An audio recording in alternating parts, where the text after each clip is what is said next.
Hello friends, आपका स्वागत है आपके अपने चैनल के ऊपर। और आज की जो है चर्चा हम शुरू करते हैं हीरो मोटोकॉर्प के साथ। आज पूरे दिन हीरो मोटोकॉर्प का शेयर जो है चर्चाओं में रहा और एक कमजोरी के साथ जो है बंद हुआ। और आज निफ्टी को सबसे ज़्यादा कमज़ोर करने वाले शेयर्स में भी हीरो मोटोकॉर्प ही था।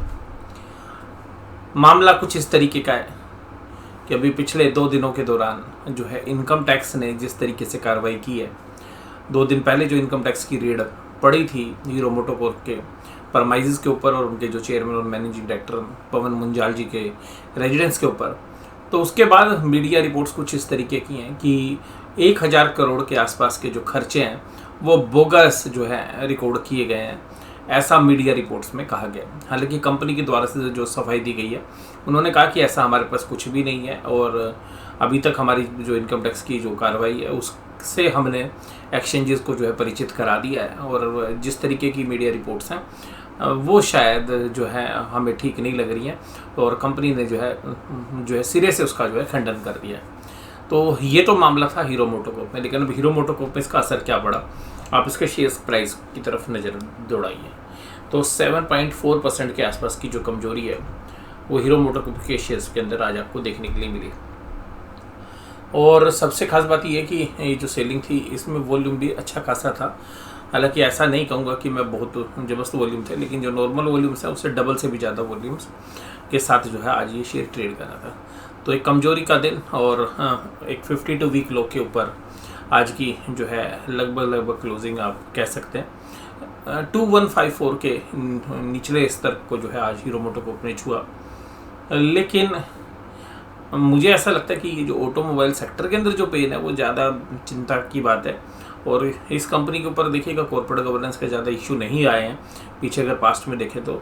और अब सेक्टर के अंदर देखिएगा क्रूड ऑयल के प्राइसेस की वजह से ये जो पिछले 2-3 साल के अंदर इस पूरे सेक्टर में जो है चेंजेस की जो ट्रांजिशन फेज की वजह से डिस्ट्रप्शन हुई है पूरे सेक्टर के अंदर।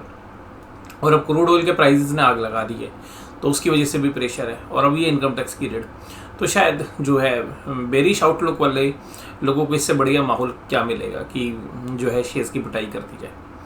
बट मुझे लगता है कि आज क्रूड ऑयल में जो सॉफ्टनेस आई है और तकरीबन अभी $105 के ऊपर जो है ट्रेड कर रहा था ब्रेंट क्रूड, तो हमें लगता है कि ये जो सॉफ्टनेस है काफ़ी पॉजिटिव है और हो सकता है कि कल भी हमारे बाज़ारों के ऊपर एक पॉजिटिव रिएक्शन इसकी वजह से देखने के लिए मिले। आज इस शेयर्स की चर्चा जो है ज़्यादा इसीलिए रही क्योंकि इनकम टैक्स की रेड की वजह से और शेयर प्राइस में भी उसका रिएक्शन देखने के लिए मिला। आज के कैंडल की बात करें, आज जब सुबह की शुरुआत हुई तो सुबह किस तरीके का मूड माहौल था, तो देखिएगा मूड माहौल बाजार में इस तरीके का था कि बाजार एक पॉजिटिव नोट के साथ खुलने के लिए तैयार थे। क्योंकि कल डाउ जोन्स में इनिशियल गिरावट के बाद जो क्लोजिंग हुई थी वो काफ़ी मजबूत हुई थी और तकरीबन जो है 200-250 पॉइंट की जो तेज़ी है वो डाउ जोन्स दिखा रहा था। और फिर डाउ जोन्स का फ्यूचर भी 100 से 150 पॉइंट की तेज़ी के साथ काम कर रहा था। तो अल्टीमेटली जब बाजार बंद हुए तो एक अच्छा खासा पुल बैक हमें देखने के लिए मिला। बाजार जब आज सुबह खुले तो एक पॉजिटिव नोट के साथ खुले 17297 और उसके बाद देखिएगा बाजारों के अंदर दिन भर जो है कमजोरी आती रही और तकरीबन 1-1:15 बजे के आसपास एक बड़ा जो है ऐसा लगा कि जैसे बास्केट सेलिंग हुई है और एक ही झटके के अंदर बाजार में काफ़ी अच्छी कमजोरी देखने के लिए मिली। लेकिन वहीं पर बुल्स ने जो है माल इकट्ठा किया और फिर वहीं से अगर आप देखेंगे तो अगले 1.5 से 2 घंटे तक बाजार तेज़ी की तरफ चलता हुआ नजर आया। और बाजार के अंदर जो 17,300 का एक अच्छा खासा रेजिस्टेंस था वो आज टूटता हुआ नजर आया क्लोजिंग बेसिस पे। और मुझे लगता है कि कल 17,500 का जो एक अहम लेवल है शायद उसको भी बाजार कल टच करता हुआ नजर आया। अब देखेंगे कि 17,500 को पार कर पाता है या नहीं कर पाता है। बट जो क्रूड ऑयल के प्राइस नीचे आने की वजह से हो सकता है कि आपको एक रिलीफ रैली जो है बाजार में देखने के लिए कल मिले। लेकिन आप मंथली एक्सपायरी की तरफ हैं और मंथली एक्सपायरी के अंदर जो FIIs के जो डेटाज हैं या जो ऑप्शन चेन के डेटा हैं उन दोनों का एनालिसिस अगर हम करें तो थोड़ा सा मिक्स रिएक्शन आपको देखने के लिए कल मिलना चाहिए। आज की जो कैंडल है उसी कंसोलिडेशन जोन के अंदर बनी है, लेकिन एक अच्छी कैंडल है। आप इसको ग्रीन जो है हैंगिंग मैन पैटर्न टाइप में जो है कल पैटर्न जो बना था उसी तरीके का पैटर्न आज है, लेकिन आज थोड़ा सा छोटा है और एक चौपी कैंडल है और बाजार दिन भर जो है एक रेंज में घूमता रहा और बाद में जो एक रिएक्शन आया 3 बजे के बाद उसकी बदौलत आपको एक अच्छी ग्रीन कैंडल देखने के लिए मिली। आज HDFC ग्रुप का काम था पॉजिटिव रहने का, तो HDFC लिमिटेड और HDFC बैंक ने दोनों ने पॉजिटिवली तकरीबन 36 पॉइंट्स की जो है निफ्टी में तेजी की। JSW स्टील, अदानी पोर्ट्स और इन्फोसिस बाकी तेजी के सितारे थे। हीरो मोटोकॉर्प जैसे मैंने आज आपको बताया तो 7% की कमजोरी, लेकिन हैवी वेट नहीं था इतना, क्योंकि अब ये टॉप 10 शेयर्स में नहीं आता है निफ्टी के, जिसकी वजह से 7% की गिरावट से भी मात्र 3.77% की कमजोरी। ITC में भी थोड़ी सी प्रॉफिट बुकिंग आज आपको देखने के लिए मिली। ONGC, IOC और SBI जैसे शेयर्स में भी कमजोरी थी।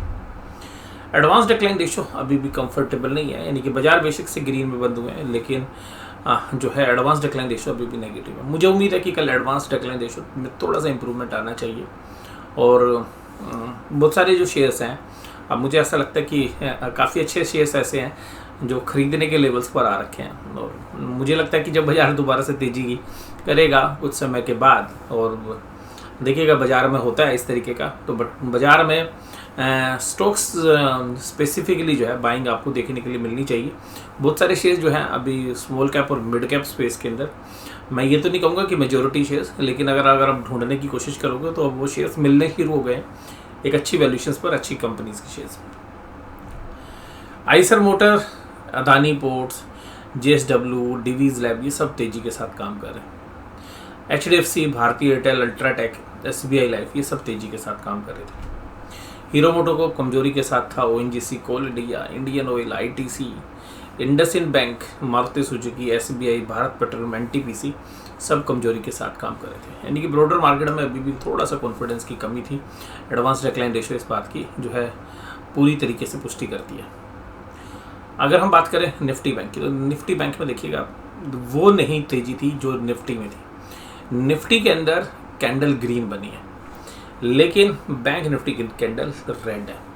35,931 पर बाजार ओपन हुआ, बाजार ऊपर जाने की कोशिश करता है, लेकिन पहले पार्ट के अंदर बाजार में सेलिंग शुरू हो जाती है, और मेन जो सपोर्ट है वो HDFC बैंक को रोकने से मिलती है, लेकिन HDFC बैंक अपने आप को रोक नहीं पाता, और फिर अंततः 1-1:15 बजे के आसपास एक बास्केट सेलिंग में बाजार तेजी से क्रैक होते हैं, और निफ्टी बैंक आज का लो 35,506 को लगाता है, लेकिन उसी लेवल से बाजार थोड़ी ही देर में उठकर खड़ा होता है, और फिर एक तरफा निफ्टी बैंक के अंदर एक तेजी देखने के लिए मिलती है। और निफ्टी बैंक जब बाजार क्लोज हुए तो 35,900 के ऊपर जो है ट्रेड कर रहे थे, लेकिन जो एडजस्टमेंट्स हुई हैं उसकी वजह से 35,847 पर आपको क्लोजिंग नजर आ रही है। आज पूरा दम दिखाया HDFC बैंक ने और ICICI बैंक ने, लेकिन उसके बावजूद भी आपको हैंगिंग मैन पैटर्न जो है रेड कैंडल्स के अंदर नजर आ रहा है निफ्टी बैंक के अंदर। तो ये आप मान के चल सकते हैं कि जो M पैटर्न है, क्योंकि वो कंप्लीट हो चुका है, अब W बनेगा या नहीं बनेगा इस पर हमारी नज़र है। तो या M दोबारा बनेगा, यानी कि या इसको यहाँ से बाउंस होकर दोबारा M की तैयारी होगी, तो ये देखने वाली बात है कि या तो W पैटर्न बनता है या M पैटर्न बनता है, या कोई और डिफरेंट पैटर्न्स बनने की तैयारी होती है। बट ये जो कैंडल्स है बैंक निफ्टी की, ये थोड़ी सी कमज़ोर है एज़ कम्पेयर टू निफ्टी, क्योंकि बैंक निफ्टी के ऊपर एक ओवरहैंग आपको आगे चलते हुए हमें लगता है कि RBI की अगली पॉलिसी के अंदर 25 बेसिस पॉइंट का रेट ऑफ इंटरेस्ट आपको इंडिया में भी बढ़ता हुआ नज़र आ सकता है। और जिस तरीके से ग्राउंड रिपोर्ट्स हैं, अगर उनको आप देखें तो वहाँ पर आपको देखने के लिए मिलेगा कि जो कमोडिटी के प्राइस हैं वो जो है चांद पर है, और जिसकी वजह से जो कमर्शियल एक्टिविटीज़ हैं वहाँ पर जो है थोड़ी सी आपको मंदी देखने के लिए मिल रही है। और जो बाकी डेटाज गवर्नमेंट की तरफ से आएंगे उन पर नज़र बना के रखिएगा। जो PMI के डेटा हैं या जो इंडस्ट्रियल प्रोडक्शन के डेटा हैं उन पर जो है आपको नज़र बना के रखनी पड़ेगी। HDFC बैंक 130 पॉइंट्स की तेज़ी करता है, हालांकि लास्ट में इसमें शॉर्ट कवरिंग जो है इंट्राडे जो शॉर्ट्स थे वो कवर होने के लिए आए, और जो काफ़ी अच्छी तेज़ी जो है HDFC बैंक कर रहा था। SBI आज जो है कमजोरी के साथ काम कर रहा था वहीं पर, जबकि ICICI बैंक जो है सुबह 716 के आसपास काफ़ी होल्ड करने की कोशिश कर रहा था, फिर 707 708 तक जो है नीचे गया, लेकिन फिर फाइनली लास्ट के आधे घंटे में इसने पुल बैक करने की कोशिश की। कोटक महिंद्रा बैंक में जिस दिन से डील हुई है उस दिन से थोड़ा सा साइडवेज है, और आज भी थोड़ा सा साइडवेज ही रहा, हालांकि 11 पॉइंट का कंट्रीब्यूशन मिला। एक्सिस बैंक के अंदर वॉल्यूम नहीं था, हालांकि पॉजिटिव नोट के साथ ही क्लोज हुआ। तो इनके सारे डेटा पॉइंट देख के ऐसा लगता है कि निफ्टी बैंक एक बार हो सकता है कि आपको ऊपर 36,000 36,200 की तरफ आपको आता हुआ नजर आए, और 36,400 36,500 में एक स्ट्रॉन्ग रेजिस्टेंस है, तो वो तो मुझे नहीं लगता कि इतनी जल्दी टूटने वाला है। लेकिन हो सकता है कि एक बार 36,000 के आसपास जो है बैंक निफ्टी कल एक बार ट्रेड करता हुआ आपको नजर आए, 36,000 36,200 से लेके 400। बट मुझे लगता है कि वहाँ पर जो पिछले हफ्ते में, क्योंकि इन्हीं लेवल से बाजार रिवर्स हुआ था, तो हो सकता है कि जो पिछले हफ्ते के फंसे हुए ट्रेडर्स हैं वो वहाँ पर अपनी पोजीशंस काटते हुए नजर आए, तो जिसकी वजह से मुझे लगता है कि वो लेवल सस्टेन नहीं होंगे।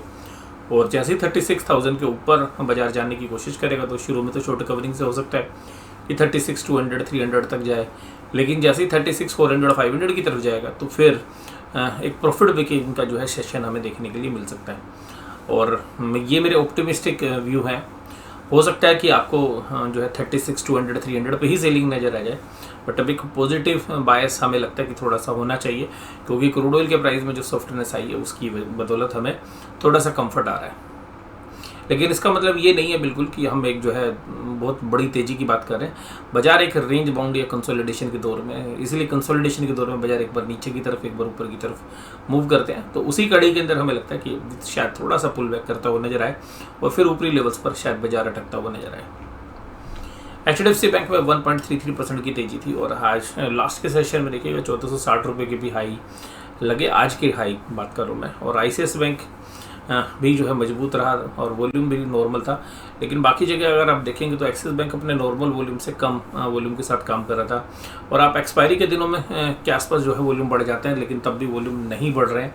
इसका मतलब ये है कि जो है बायर्स जो कॉन्फिडेंस है वो भी ज़्यादा नहीं है, तो अगर बाइंग आती भी है किसी तरीके की, तो फिर वो हमें लगता है कि ऊपरी लेवल पर जो लोग पीछे माल खरीद के फंसे हुए हैं वो शायद प्रॉफिट बुक करने आ जाते हैं, जिसकी वजह से हमें ऊपरी लेवल्स पर थोड़ा सा बाजार जो है झुकता हुआ लगता है। आज FIs की तरफ से कॉन्फिडेंस आया, कॉन्फिडेंस ये आया कि उन्होंने सेलिंग नहीं की और DIs ने दब के बाइंग की, तो जिसकी बदौलत आपको बाजार रुकता हुआ नजर आया कुल मिलाकर। और FIs ने आज इंडेक्स फ्यूचर्स भी खरीदे, तो 2 दिन से इंडेक्स फ्यूचर खरीद रहे हैं, अब नेट इंडेक्स फ्यूचर्स के अंदर बाइंग, ये एक मुझे एक तरीके की हैजिंग लग रही है। लेकिन साथ साथ जो है इंडेक्स की ऑप्शंस खरीदे जा रहे हैं, जिसकी वजह से हमें लग रहा है कि इंडेक्स के अंदर हो सकता है कि एक पुल बैक आपको देखने के लिए मिले, जो मैंने भी आपको बोला, स्पेशली बैंक निफ्टी के अंदर, और ऊपरी लेवल्स पे फिर आपको सेलिंग देखने के लिए मिले। वो ऐसा इसलिए कह रहा हूँ कि देखिएगा स्टॉक फ्यूचर्स में अभी भी नेट सेलर हैं, और अब 2 दिन बचे हैं एक्सपायरी के लिए, मंथली एक्सपायरी में, और ये जो सेलिंग वाली पोजीशंस अगर कैरी फॉरवर्ड होती हैं तो बाजार के लिए अगले महीने रिजल्ट सीजन के अंदर अच्छा नहीं रहने वाला है, तो एक चिंता की जो है बात है। पुट कॉल रेशियोज अभी देखिएगा जो है थोड़ा सा अगर हम देखें तो थोड़ा सा कॉन्फिडेंस आ रहा है, पुट राइटर्स नीचे पुट लिख रहे हैं जो पहले बहुत डरे हुए थे, तो ये बाजार के अंदर थोड़ा सा कॉन्फिडेंस रीगेन करने का जो है काम कर रहे हैं। डाउ जोन्स की तरफ से भी एक अच्छी जो है संकेत हैं आज, और करीबन 250 पॉइंट के आसपास की तेजी जो है डाउ जोन्स के अंदर है। ब्रांड क्रूड देखिएगा $106 पे नहीं है, 105 और 106 के बीच में चल रहा है अभी, और ये हमारे लिए काफ़ी पॉजिटिव है। ऑप्शन चेन के डेटा देखें तो 17,500 एक सीधा पहला रेजिस्टेंस है जहां पर ऑप्शंस लिखी गई हैं। अगर स्पोर्ट की बात करें तो पहली स्पोर्ट बनती है 17,300 पे, जहाँ 60,000 कॉन्ट्रैक्ट आज ऐड हुए हैं, और इसके बाद भी अगर जो सबसे हाईएस्ट ओपन इंटरेस्ट की बात करें तो वो तो 17,000 पे, लेकिन अगर नियर बाय अगर हम देखें तो 34,000 कॉन्ट्रैक्ट्स आज ऐड हुए हैं पुट में, तो 1,17,000। तो अब ये मान के चलिएगा कि 17,200 एक अच्छी खासी स्पोर्ट है, उसके बाद 17,000 के ऊपर आपको एक बहुत बड़ी मेजर स्पोर्ट मिलेगी, तो शायद इस महीने की एक्सपायरी के लिए शायद 17,000 को बाजार रिस्पेक्ट करे और 17,000 को शायद ना तोड़ पाए। वहीं ऊपरी तरफ पे हमें लगता है कि पहला रेजिस्टेंस 17,500 है, जहां पर जबरदस्त ओपन इंटरेस्ट है, और उसके बाद जो अगला ओपन इंटरेस्ट आपको देखने के लिए मिलेगा वो 17,800 का है। तो कल हमें लगता है कि 17,500 तक बाजार शायद एक बार जाता हुआ आपको नजर आए, तो ये देखना पड़ेगा कि वहाँ पे टिकता है या नहीं टिकता है। तो ये बाजार के अंदर अगर बाकी जगह से आउटकम्स पॉजिटिव आएंगे तो हो सकता है कि 17,500 के आसपास बाजार काफ़ी समय तक ट्रेड करे, और 17,500 के आसपास ही शायद कल हमें लगता है कि अगर कोई सेलिंग आएगी तो 17,500 के आसपास आएगी, अदरवाइज 17,500 पे क्लोज मिल सकता है। कल के लिए अगर बैंक निफ्टी में बात करें तो बैंक निफ्टी के अंदर अगर हम पुट राइटर्स की बात करें तो पुट राइटर्स भी इतने कॉन्फिडेंस नहीं है, 4-5 हज़ार कॉन्ट्रैक्ट्स ऐड कर रहे हैं। 35,500 के ऊपर 61,000 कॉन्ट्रैक्ट्स हैं, 35,000 पर 58 है, जबकि कॉल राइटर्स 36,000 के ऊपर एग्रेसिव थे, 20,000 कॉन्ट्रैक्ट आज ऐड हुए, 91,000 कॉन्ट्रैक्ट है। तो पहला हर्डल आपको 36,000 का है, उसके बाद जो दूसरी ओपन इंटरेस्ट है वो 36,500 पे 64,000 है, लेकिन ये काफ़ी ज़्यादा नहीं है। लेकिन जब वो कल अगर बाजार उधर की तरफ जाएगा तो शायद आपको कॉल राइटिंग देखने के लिए मिले। तो 36,000 पे एक अच्छा खासा ओपन इंटरेस्ट है, तो 36 पार करेगा तो उस पर अगर एक कंक्लूसिव बाइंग आ गई तो बात अलग है। अदर 36,000 के ऊपर जाने पर हमें लगता है कि एक सेलिंग देखने के लिए मिलेगी, और क्योंकि कॉल रेटिंग भी काफ़ी अच्छी यहाँ पर हो रखी है। तो ये आज का एनालिसिस आपको कैसा लगा जरूर से जरूर मुझे कमेंट बॉक्स में बताइएगा। वीडियो देखने के लिए धन्यवाद। Thank you very much.